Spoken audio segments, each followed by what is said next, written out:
Thank you, honorable chairs. By way of background, I am a distinguished professor of psychiatry at the University of Manitoba and former chair of the external panel on options for a legislative response for Carter versus Canada, and a longtime researcher and clinician who's published extensively on psychosocial matters pertaining to palliative care.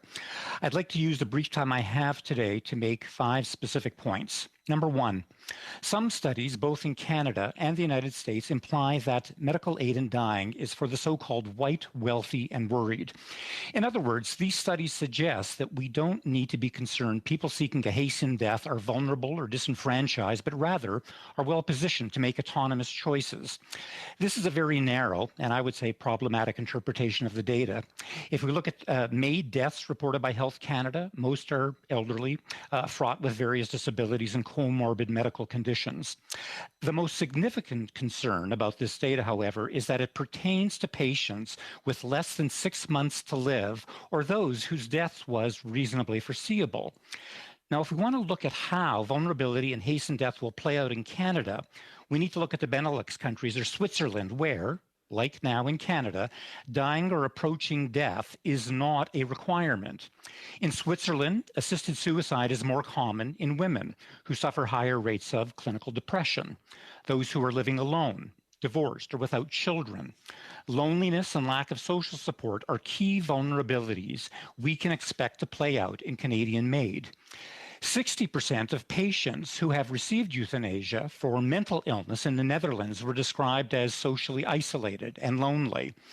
Like persons with disabilities, we also know that mental illness is associated with a higher rate of poverty and lack of access to critical support services, food and housing security, things that can wear down the human spirit and undermine the desire and wherewithal to go on living. Point 2, it's also claimed that whether you are dying, disabled, mentally ill, or chronically suffering, you are free to exercise your autonomy and choose whether you want to live or die. Now, if someone is standing on an open balcony in a high-rise apartment rapidly being engulfed in hot flames, is it reasonable to say that they have a choice whether or not to jump?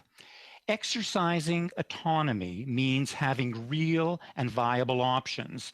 If you're dying in the absence of quality and available palliative care, if you're disabled but don't have access to supports and services or social, housing, and employment opportunities, if you have chronic pain or uncontrolled symptoms and don't have timely access to a specialist, if you're struggling with a mental illness and can't find a therapist prepared to help you grapple your way towards recovery, can we really say you're exercising an autonomous choice?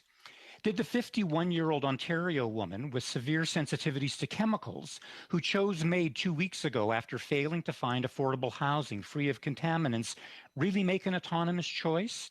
Or did she just get tired of being seen as, and I quote, expendable trash, a complainer, and useless, close quote, and out of desperation, jumped? 3, individual or personal autonomy is like helium. Its nature is to expand and occupy whatever space it's given. Look at what's happening in Canada.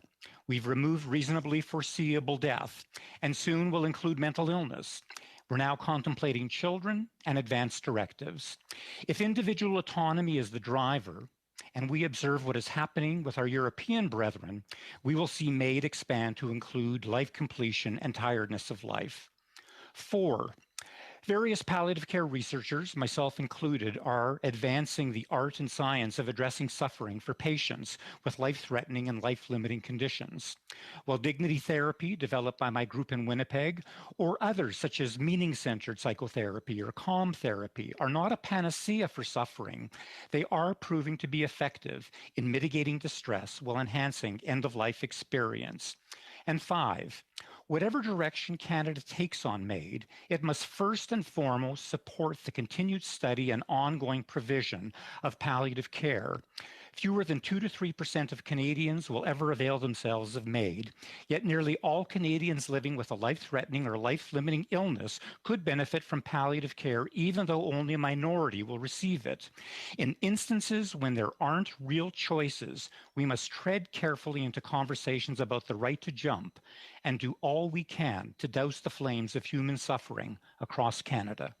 Thank you. Thank you, Dr. Chochinov.